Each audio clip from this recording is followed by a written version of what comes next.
3, 2, 1. Hello and welcome. I'm Turlough McConnell, and on behalf of the New York Irish Centre, I want to welcome you to this discussion of the film To the Western World. We're so fortunate today that we have three guests who are very involved in some way with the topic of this wonderful film. We have the filmmaker, Margy Kinmonth, who's with us from London. We have historian Christine Kinealy, and we have art collector and historian Cormac O'Malley.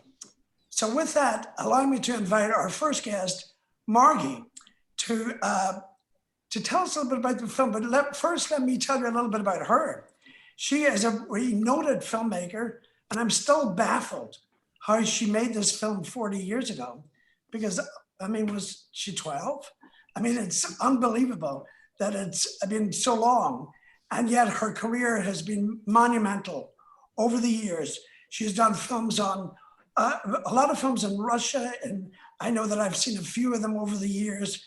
Revolution, New Art for New World, Royal Paintbox with Prince Charles, and War Art with the fine film actor Eddie Redmayne. This film, which is, I believe, one of her first, won many awards over the years, and it's a favorite of RTE every year in Dublin. It's shown on St. Patrick's Day. But we're very pleased to say that this is the American premiere, and I'd like you to welcome Margy. Hi. Well, it's absolutely wonderful to be having the American premiere. I never thought this would happen. And it's strange because I looked at the film again recently, and I discovered, well, it had been in the vaults. It had completely faded. It was almost black and white. So it had to, we had to go back to the drawing board and completely remaster it and regrade it. And we brought it back to life. And so I watched it, and it was a nice experience in hindsight. It was a very long time ago, but it's a very timeless story, and it's very relevant still today. I think it's that's what struck me. There's so many things to think about and talk about that came out of this little story that I found. And tell me about the inspiration. Oh, okay. Well, the inspiration, obviously, I'm half Irish. My father was Irish and came from the west of Ireland, from County Clare. He was a doctor, and we used to spend a lot of time in the west of Ireland, and I was always totally inspired by the sort of cinematic landscape of the place and the just so many stories wherever you went. And, you know, we went to all the islands, and so I knew it very well. And my favorite has always been Jack B. Yates. So it was sort of my ambition to make a film about him, but I didn't want to do a biography, you know, in the sort of, you know, straightforward sense of the whole life. I was really looking for a better story. And I found in my search this extraordinary thing, which was in the Manchester Guardian archive. I found a microfilm account of this journey that Jack Yates and John Millington Synge took across, well, what they call the Congested Districts. And there it was, and it had been in their archive for years, and nobody had ever picked it out or performed it or looked at it or seen it or anything. And when I kind of opened up the, you know, these 12 articles, I thought they're just amazing. This is original John Millington Synge's own words and Jack Yates's beautiful pen and ink drawings, and then they'd been on a journey. So I thought, well, this is an absolute, you know, it's a road movie across the west of Ireland, and these two very important artists were giving us this point of view of this, you know, desperate situation there, which was called the Congested Districts, and huge overcrowding, poverty and relief work and emigration, migration, all happening simultaneously. And they kind of made sense of it in the most wonderful way. So I created the screenplay, I raised the money, I cast the actors, and Yes. went and shot this film. And so it was really lovely to look at it again, because there's so much there. I'd like to Well, Perhaps we'll go back and I can unpack some elements, you know. we're going to help you do a little bit of that now, because we wanted, through this program, we're going to find out about the casting, which was brilliant, brilliant. But we'll talk about that in a few minutes. But first, let me welcome a great friend of Ireland, and a great friend of Irish history, and an expert on Irish history, Professor Christine Kinealy. Christine, as many of our viewers, people who know Ireland and America and in Ireland, know Christine. She's probably the most prolific writer on Ireland, at least 20 books out there. I couldn't possibly give you many of the titles, but I can tell you some of them. One of them that had the most profound impact was The Great Calamity, which Christine wrote about, I think about 20 years ago. And I know that book was the inspiration for Quinnipiac to open a museum on the Great Hunger, and of course to found an institute with Christine at Quinnipiac University. So I welcome Christine, who's been named as one of the most influential Irish Americans by Irish America, and is a proud Irish-British historian. Christine.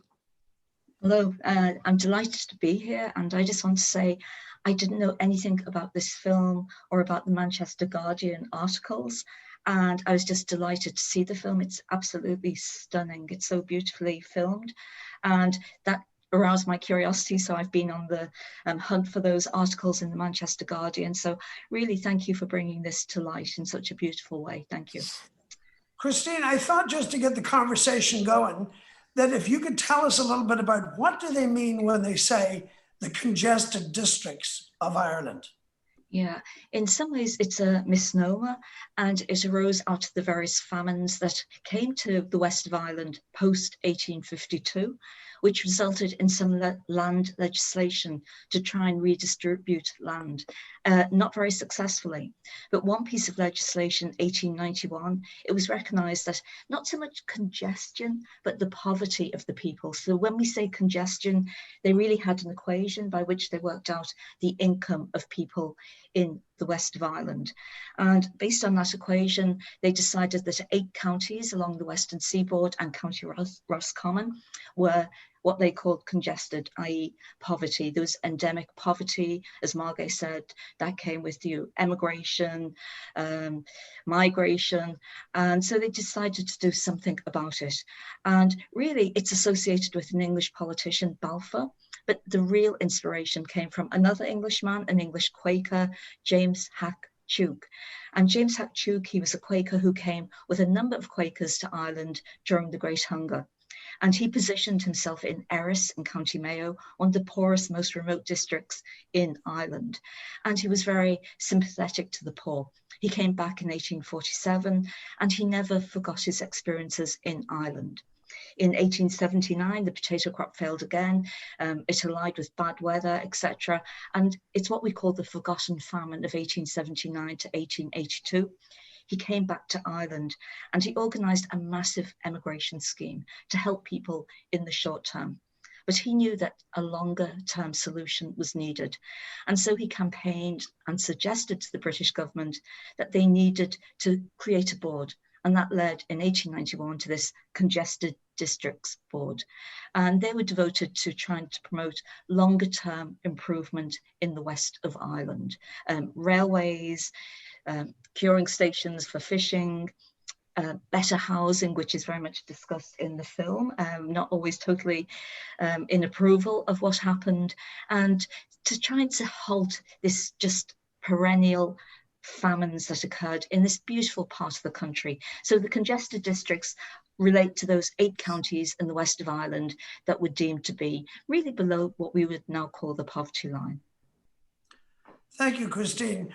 Cormac, let me introduce you first of all, and then I have a question about the West.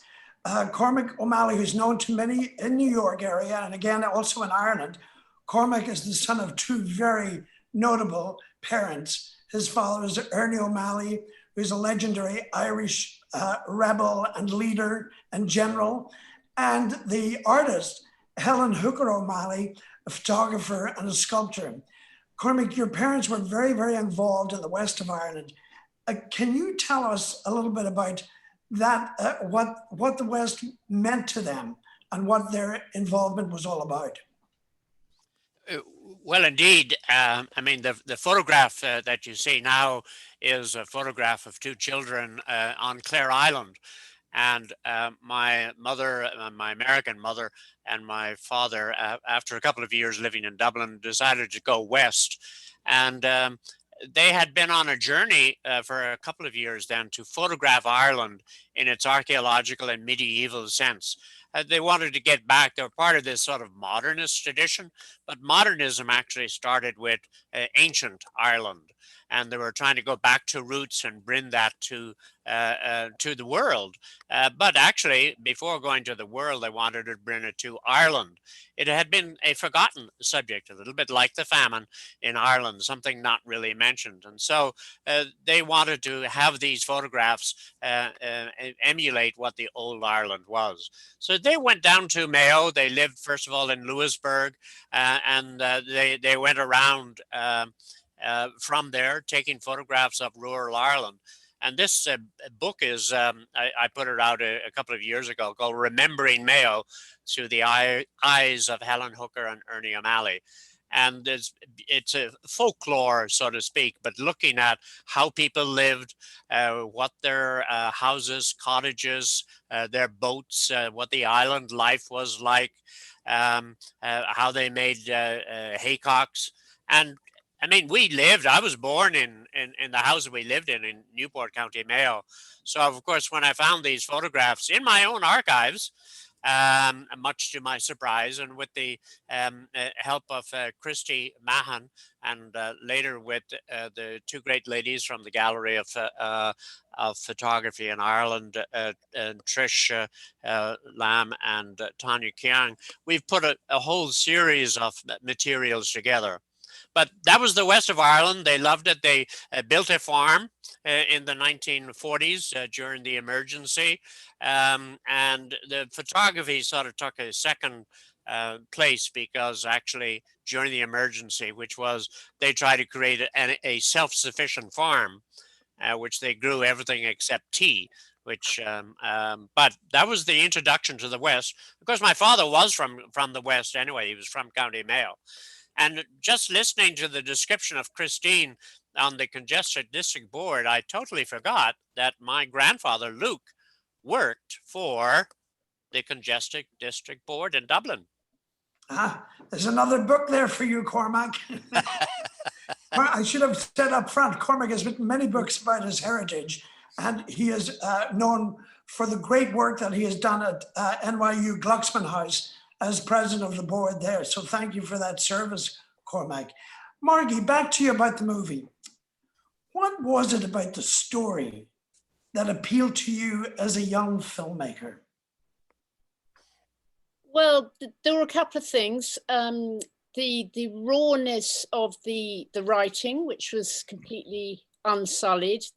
It's pure Synge writing. I could see how this would transfer beautifully into the mouths of actors, and so for me, I could just see this turning into a movie very, very easily. And I tried not to mess with the material. I tried to put it in slabs. Of course, there were a great deal left out. I never even went to Mayo. I just went to Connemara, and very interesting that I shot. I was just looking up, I found the file with all my research, and I was sort of amazed to see the detail in which I'd sort of approached the different locations and setups. And we were shooting on the actual roads and the actual piers, which were built by the relief workers. And they're very lonely places. Sometimes the pier would dry out completely at low tide. It didn't seem to really have a function. There were no boats there. It was just a lonely place, and you sort of felt it echoed the past very powerfully. The skies are still so beautiful. It's very difficult not to romanticize it, because there was tremendous poverty. The relief works were taking the strongest member of each family, putting them to work building the roads and taking them off the land. So there was a problem there. There's lots of things, obviously, we can learn from this. But Right. anyway, so those were my locations. So when you see the pony cart going through with Brandon Caldwell plays a sort of classic taxi driver who's always got something to say, and he's horse is leading them on and he's telling them a story. And then I mixed up the actors. I had Neil Bean. I'm going to get into you in a few minutes about the casting. Okay. Before we get there, let me just go back to Christine and just, stay on. Well, first thing I want to say is that when Christine and I watched the movie, we were both like astonished that how there wasn't a false note in that movie. There wasn't a false bit of dialogue. There wasn't a false visual. And we wondered, how did you do that 40 years ago? Because you were so ahead of your time. People weren't talking about the famine back then. The Irish government didn't start talking about the famine until 1997. But I think you've just given us the clue. And the clue is you stuck to John Millington Synge's dialogue, to his words. And that was it. But Christine, tell us a little bit about what the impact of the famine had on the west of Ireland. Yeah, well, simply it was just devastating. No part of Ireland really escaped from the ravage of the famine, but the west of Ireland suffered more particularly. Definitely people in the west of Ireland were more vulnerable because of their high dependence on potatoes. But we also know that the British government introduced relief measure after relief measure that was really inappropriate. And we've talked about the public works, the relief works. They'd first been introduced to Ireland 1831, but they were massively used after 1846. And as Margy says, there were many problems with them. One, they took people away from the land, so people couldn't then plant for the next year. So that led in 1847 to a very short potato crop, a very small potato crop. And also during the famine, and this was a principle by which the British government adhered to, they believed that people should not be given anything gratuitously, that people needed to work. So public works, relief works became a test of destitution. And during the Great Famine, we talk about roads that led nowhere, walls that surrounded nothing. So these people were forced to work 6 days a week, 12 hours a day, hard physical labor for very, very low wages. So when we jump ahead to the 1890s with the Congested Districts board, there is some improvement. We know, and again, Synge and Yates talk about the wages. The wages have gone up, still pretty low by any standard. And it's men mostly. During the famine, it was women and children also working on the relief works. But one of the purposes of the relief works with the Congested Districts Board was, as we saw, to actually create some sort of infrastructure through the piers, through the roads, etc. But the images we saw in the film and the description, they could be taken from the 1840s. And again, that's a testament of how little had changed. But just in terms of a very crude measure of the impact of the famine, in 1841, the population of Ireland was almost 9 million. By 1901, a census year, it was 4 million. So absolutely, totally devastating impact. And we know that Ireland never recovered in terms of the population, the loss of culture, the loss of language. So it had a devastating impact on Ireland and particularly the west of Ireland. On that note of culture, I'll go back to you, Cormac. Tell us a little about, did your mother, the sculptor and photographer, Helen Hooker O'Malley, did she know Jack Yates? Indeed. So my father knew Jack Yates long before my mother. He would have known the Jack Yates who had painted the funeral of Harry Boland in 1922, even though he would have been in jail. He would have heard of it. Harry Boland worked for my father during the Civil War before he was killed and my father was captured. Anyway, they meet formally back in about 1937 and become friends in Dublin. And my mother was an artist at that time, sculptor. In a couple of years later, she and father had done all of these photographs. And in fact, she had shown the photographs to Jack Yates. And Jack Yates was astonished by them. and said, you know, we need to organize an exhibit. So ironically enough, the cover of the book that you will see shortly, called The Modern Eye, is in fact the cover of an exhibit that was done 80 years after Jack Yates said that she should have an exhibit. So sometimes Ireland is behind the times and catching up. But they became good friends. They were both artists. My mother was a sculptor. They both were involved in the Irish Exhibition of Living Art in 1943 as sort of founding members of that group. And they both continued to be exhibited for some years. So, my mother and father had collected Jack Yates paintings. My father had fallen in love. He met Jack for tea one day, and Jack showed him some paintings. And he wrote to Tom McGreevy later that he'd had tea and fell in love with a painting. And that was the first Jack Yates painting that he had bought in 1939.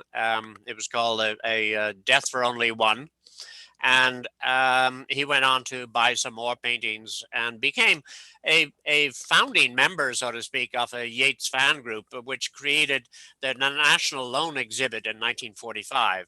And my father wrote the introduction to that exhibit, and which showed a great understanding of Jack and his paintings, but also because of his love of the west of Ireland, he really sort of got what Jack Yates was about, because they both had the same love and the same interest. And what father had been able to write in his memoir of On Another Man's Wound, in lyrical writing of the West, Jack Yates was able to put into the visual sense of painting. All right, Cormac. For some reason, we don't have the cover of the book that your mother did, but if we do come in, we'll bring it up.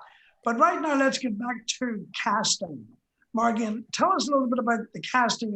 We have the picture here of the three main leads, and I'd love to get your input on that, and of course on the narrator, John Huston. But first, tell us about your Irish cast.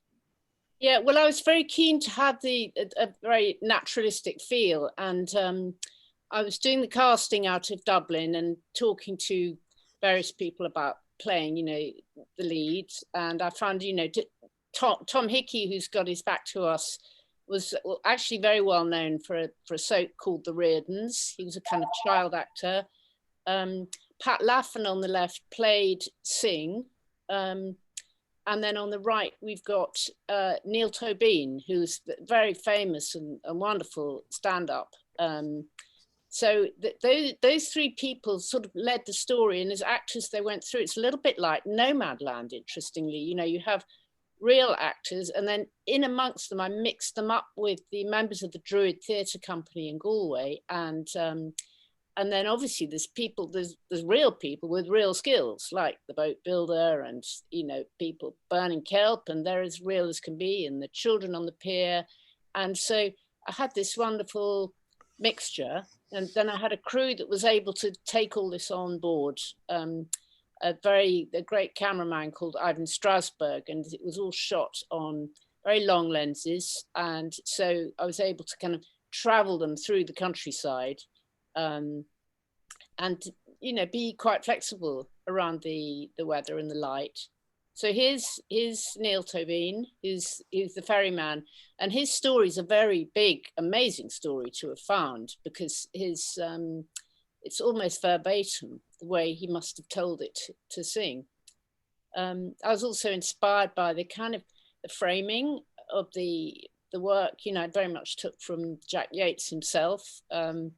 Synge actually did take photographs, and later on there's a wonderful book of his photographs. He went all over the place with a plate camera taking pictures of the west of Ireland. So, I had a lot of quite awe-inspiring visual imagery from both of these characters. And I'll just talk briefly about Anne Yates herself, the daughter of the poet. Well, before you get into Anne Yates, because we're going to have you speak about the contributors. But okay. Just to finish up on the casting, you Yeah. have to tell us about the legendary John Huston. And I believe we have a photograph of him here somewhere. Well, I hope so. Oh yeah. Well, he's well, of course, he's a living legend. He's sort of long associations with Ireland. I needed somebody to be the voice of God, you know, to give the story a sort of, you know, another point of view in, which I wrote with my historian partner, Nick Murray. We wrote this voiceover together, and I'd been trying to approach John Huston, you know, to see if he would be prepared to do the voiceover. And he was in London very briefly. He wasn't very well, actually. He was launching his book, and I was doing another job at the time. I was a bit producing commercials, and I had a kind of busy day job, but I got this note on my blotter that said Houston, 11 o'clock, Savoy. And Wow. I thought, well, what is this? There was nothing more. I just knew I had to be there. And I got a friend, a sound recordist, and we went into his room, and really he wanted to talk about fairy rings and the magic of the west of Ireland, and you know, he loved the stories. But then I said, okay, well, let's just record the script here and now. And I handed him my script, and he read it. And I mean, he was obviously too ill to go to a recording studio, and it was just marvelous. It was the best thing could have happened for the movie. Everybody had been doubting this film. They thought, oh, you'll never sell it. Nobody's going to like it, blah, blah. But the minute John Huston kind of appeared, it was like a magic wand. And his voice really is incredible. I was just sort of loving listening to it again. And I'm forever grateful. Well, you know, being that it was John Huston, how expensive was it to get him to be your narrator? Okay. Well, that was very difficult because, you know, with my producer hat on, I knew I had to have a release form. And so this was quite worrying because you can't just have the voice and then go off, you know. I'd read in his book that he had been paid once by Otto Preminger. He'd been paid in paintings, Jack Yates paintings, so to do an acting job. So I sort of thought, well, if that's in his mindset, I can give him a present, and, you know, in exchange for his voice. So I had a copy of Life in the West of Ireland, which is this wonderful book, sort of my most treasured possession. And I gave that to him, and as a present and a thank you. And, you know, he signed the form, and he said, I'll do it for Jack Yates. I'll do it for Ireland. So it was, and then I just walked out onto the Strand with the tape in my hand, and I could have just punched the air. It was wonderful. What a great story.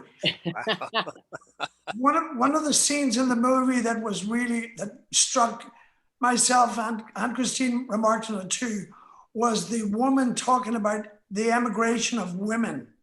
Christine, could you tell us a little bit about, you know, what about women and emigration, and where did they go? Did many of them return? Did any of them return? Yeah, so even before the Great Famine, Ireland had a relatively high level of emigration, but it was mostly family groups who emigrated. But the famine changed that. You know, people who had the resources, had the energy, just fled Ireland any time of year in any type of ship. Massive exodus. So we think within the space of 10 years, 2 million people emigrated from Ireland. But what made the Great Famine unique is that emigration didn't stop. It kept rising. Probably the highest year for emigration was 1854. But what also was unique was that Ireland, of all European countries, sent out more women than men from Ireland. And again, if we go back to the film, we get a clue as to why that was. Niall Tobin, who plays the fisherman, talks about he being the eldest son and having to come back, even though he was coming back to very, very little. So after the famine, there was a system of primogeniture, whereby land tended to be given, whether it was rented or owned, to just the oldest son. Before the famine, it had been greatly subdivided. So, you know, the eldest son gets the land. What happens to the younger sons? And what happens to women? So for women, there was a great incentive to emigrate. And also because marriage levels change after the famine, It was women were less likely to marry if they remained in Ireland. They were more likely to find a husband, probably from their own parish, if they went to abroad. And your question is, where did they go to? Over 80% of all emigrants from Ireland went to North America, and mostly America, 1847 Canada, but mostly America. And this great image, and we really have Maureen Murphy to thank for this, is of the mission girls. We know in the post-famine decades, 100,000 girls came through Manhattan alone. And this image really sums up what happened to these women. So in the documentary, the woman who's providing the lovely food is talking about the women who come back to marry an Irishman. But we do know that return migration was very low to Ireland. Ireland had the lowest level of return migration of any group in Europe, probably about 2%. So the women who came back in many ways were unusual. But these are the women who really created an island overseas. We know, if we think of Ellis Island, which was opened in the late 19th century, who was the first person through Ellis Island? An Irish woman. She was 14 years old, Annie Moore, and she was bringing her 2 younger brothers. So these women were incredibly brave and pioneering. And then, of course, the expectation was when they got overseas, again, as we heard through Niall Tobin, they would send money back home. So, these women worked really hard, and they helped to support people back in Ireland. So, incredible generation of wave after wave of women emigrated from Ireland. Thank you, Christine. Cormac, back on Jack Yates. I know that in your family, you came across some of Jack Yates's sketchbooks. We have some images here. Tell us a little bit how your father came to get those. Well, here's the cover of a sketchbook of Galway from 1899. And what happened was, as a result of the friendship, and I referred to the Jack Yates National Loan Exhibit of 1945. It was the first time, really, that Jack got recognized in his own land as a master painter. And they must have had about 180 paintings all exhibited in the one space. And my father was on that committee. And I had all of the papers and research that he did to try to collect that, working through Waddington and through Jack Yates, following up on the people who actually owned it, but mostly professional class. He had a couple, my mother had a couple, and many professional class people in Dublin loaned their paintings to that. So, and my father later that same year introduced Jack Yates to John Rothenstein, who was a friend of his in London. And through that connection, Jack got his paintings purchased by the Tate Gallery in London. So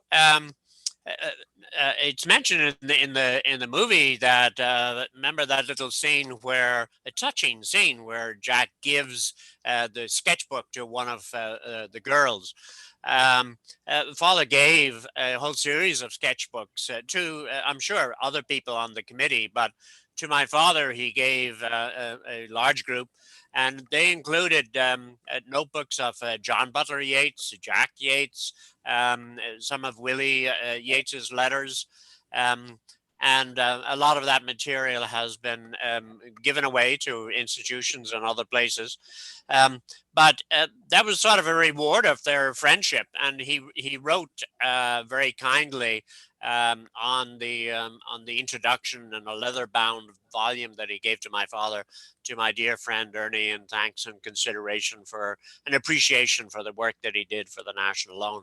So I've had these and exhibited where I could, and I mean, this is these little series that you've just seen are from Galway. I mean, they look right out of the film and out of this Synge.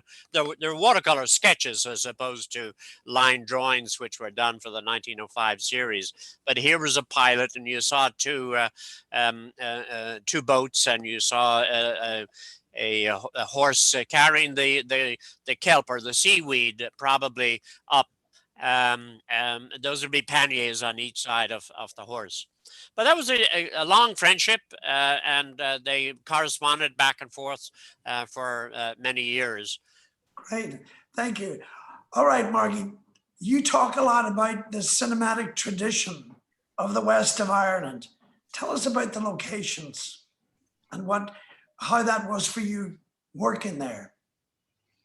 Well, I mean, just looking at one of the little bridges there that was built during the relief work. So the locations just came; they were just there, and I filmed on the Garumna Island group, which was just beyond Lettermore, and it sort of didn't lead anywhere. So in a way, it was quite clear of anachronistic, telegraph poles and that kind of thing.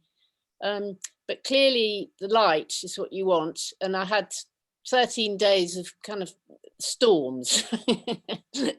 But, we made it work. And in a way, I think it's better that it wasn't sort of incredibly sunny all the time, because you'd think it was just too beautiful for words. Ireland has this incredible light, the ultraviolet on the west coast. You look at your pictures, you come home and you think this can't be true. It's so colourful. But no, well, it's of course you mentioned John Ford, and oh yeah, and I just want to, Cormac, you had a relationship with John Ford and the movie The Quiet Man.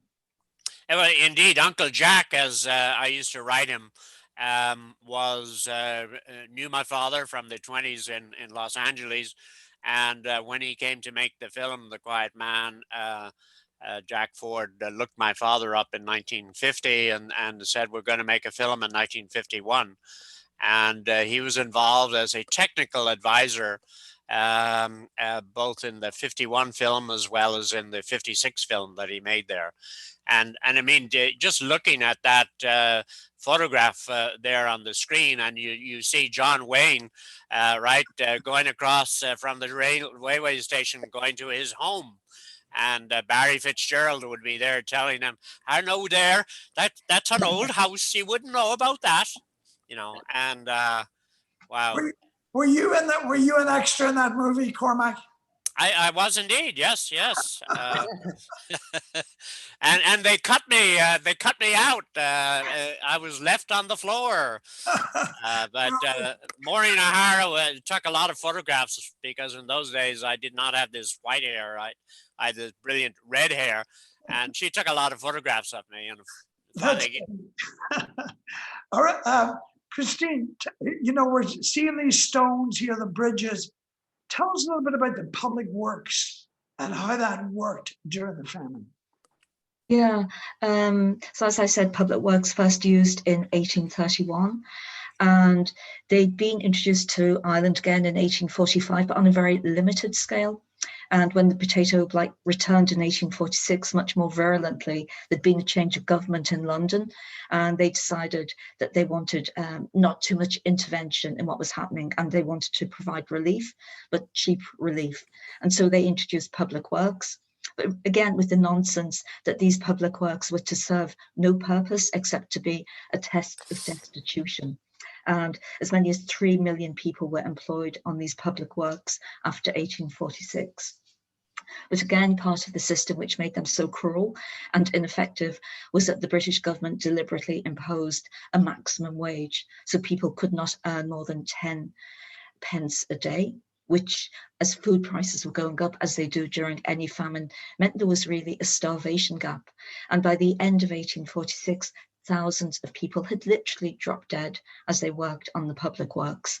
And what made it even worse and unfortunate was the winter of 1846 to 47 was the coldest on record. It snowed as late as April 1847. And these were people who'd pawned their cloaks, their shoes, their cladderings, whatever possessions they had, working out in all sorts of weather. If they didn't work, they didn't get paid. So it was a really cruel, ineffective and inappropriate system of relief.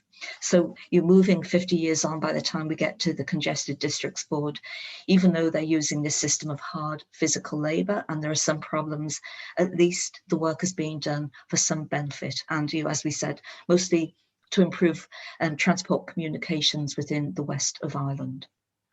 And this image on screen is a road that somebody said it's a road going nowhere. Yeah, there are many in the west of Ireland. If beautiful Crowpatrick Mountain, if you look at it, there's actually a wall that serves no purpose. It's a public works wall. So it really was an inappropriate and, you know, for people who are starving, a very cruel system of relief. Thank you, Christine. We have an image here now coming up of a Christmas card, Cormac, that I understand you sent to Jack Yates.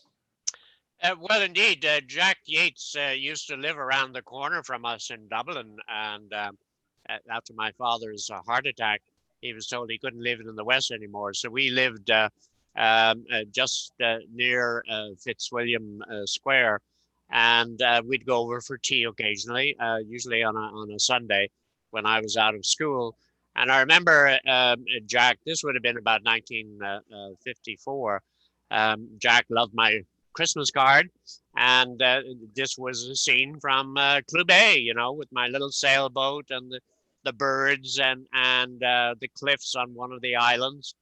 And he gave me a big folder of his clippings of all of his boats and things that he'd had kept for years, and he said, I'm not going to use these anymore, but why don't you have them? So I mean, he was so kind and gracious in giving me those, and I don't have the folder that he gave me, but the three Christmas cards that I sent him in 54, 5, and 6 are all in the Yates archive in Merrion Square at the National Gallery. So I was thrilled to see the photograph of this.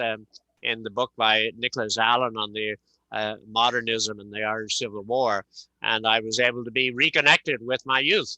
That's great. I know that Anne Yates gave a lot of those papers and images to the National Gallery.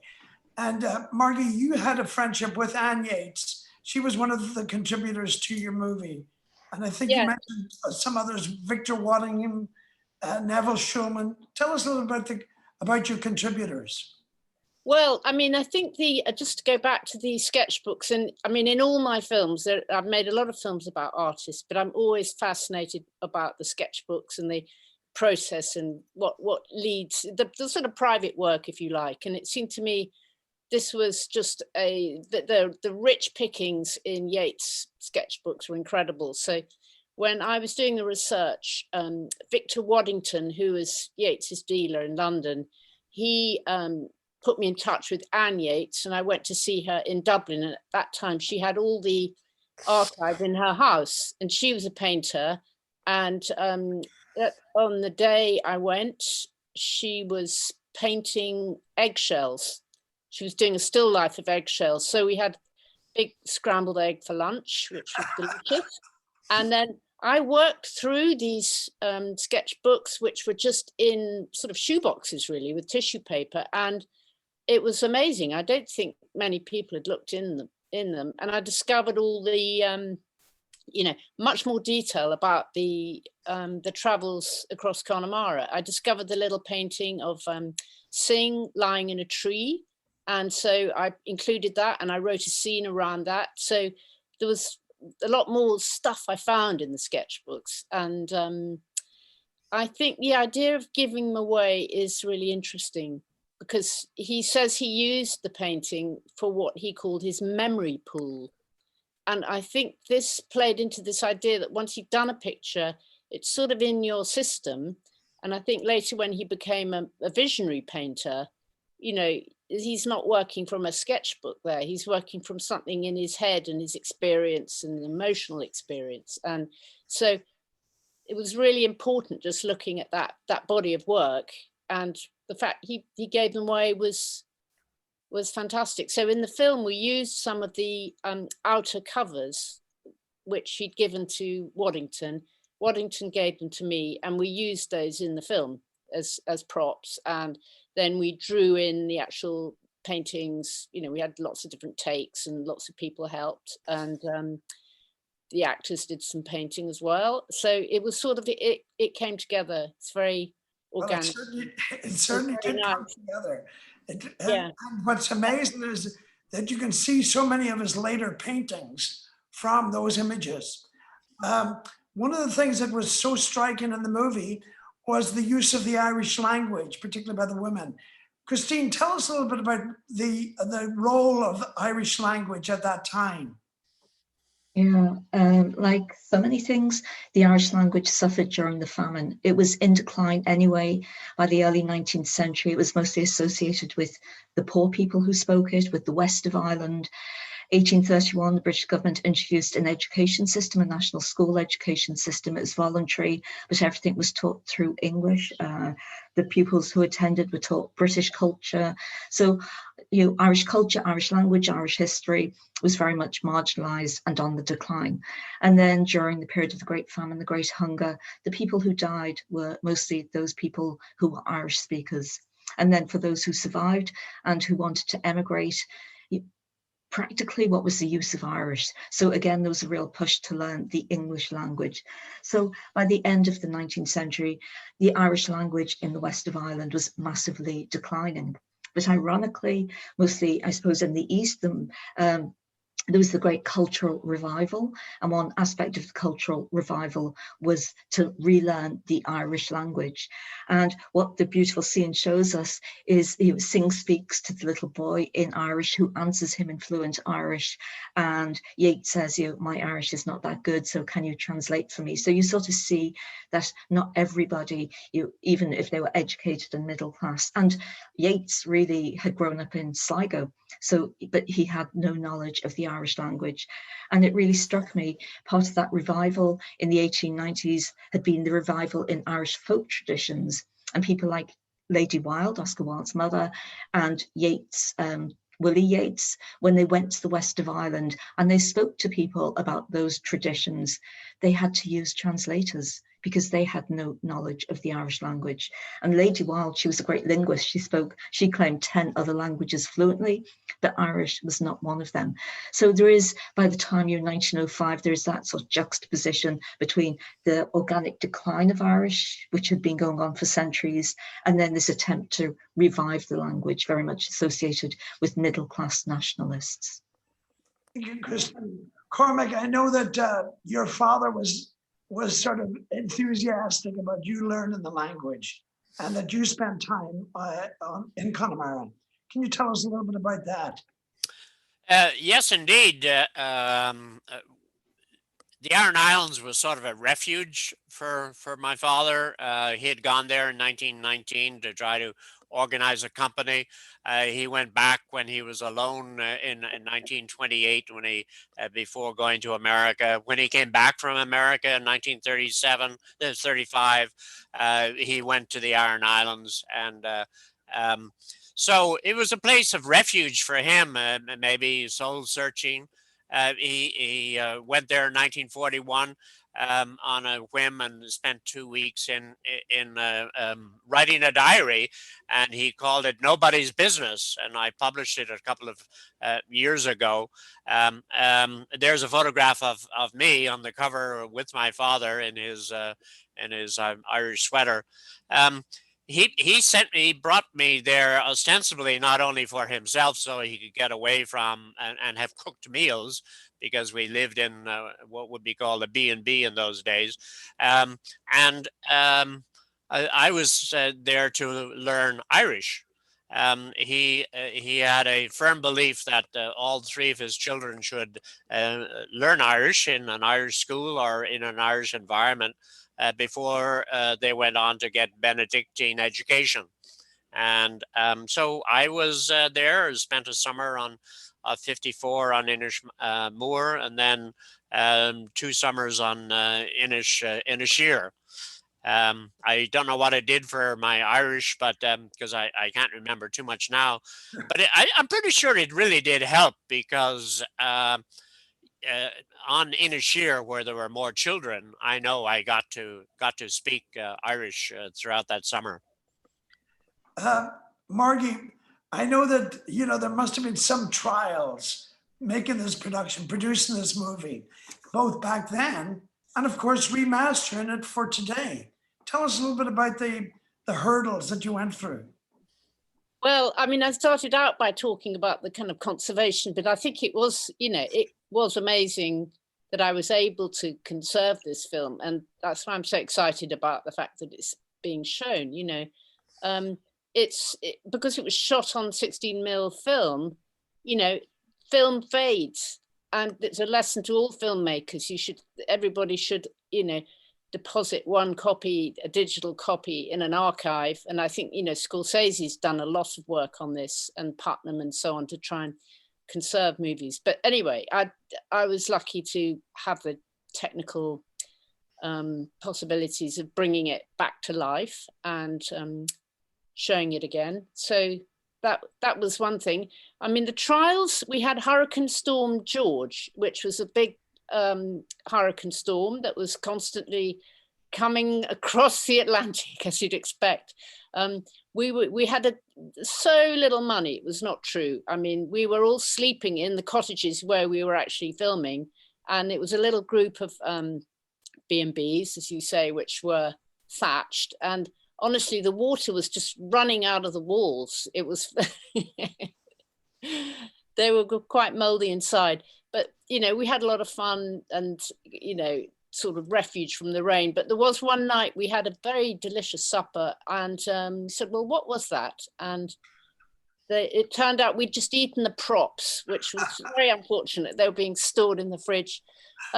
Little things like that, but the rain, and it was very, you know, it was very heavy duty shoot. And then of course we went to do the train footage, and there was a bomb on the line between Belfast and Dublin. So we had, you know, because obviously it was being shot during the Troubles, the later stage of the Troubles. So we had a bit of that as well. And then probably the nicest problem I had was you know, winning this award for the film, which was this massive sculpture by Dominic Behan, who's the brother of Brendan Behan. I've got it, I can just see it, it's over here. I'm very proud of it, but it's enormous, and it looks like a sort of a weapon. It's welded figures, you know, and I thought, how am I going to get this through customs on the plane? But the Aer Lingus were thrilled, and they gave me some champagne, and, you know, there was no real problem there. So that's the problem without a problem. It seems like the Troubles stalk everything when it comes to Irish stories. Christine, tell us this, the movie was 1905. What was the outcome of the times after this movie? You know, the decade after, Ireland really changes.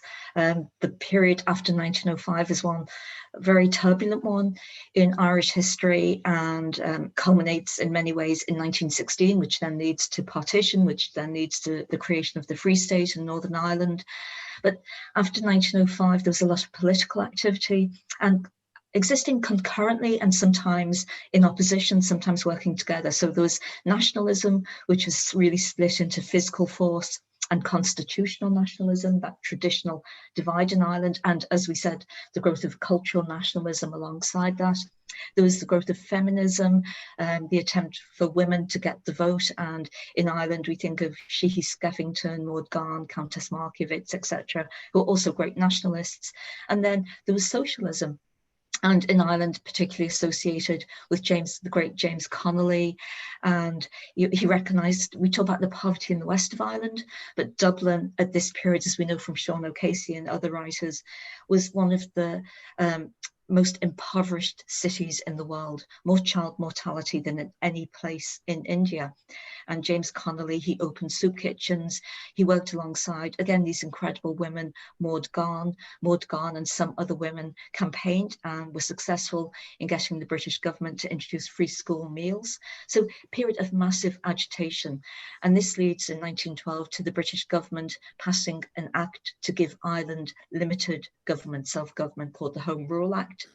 And they keep delaying it. The unionists are agitating. It looks like Ireland's on the verge of civil war, and then suddenly there's a real world war. So Home Rule is shelved.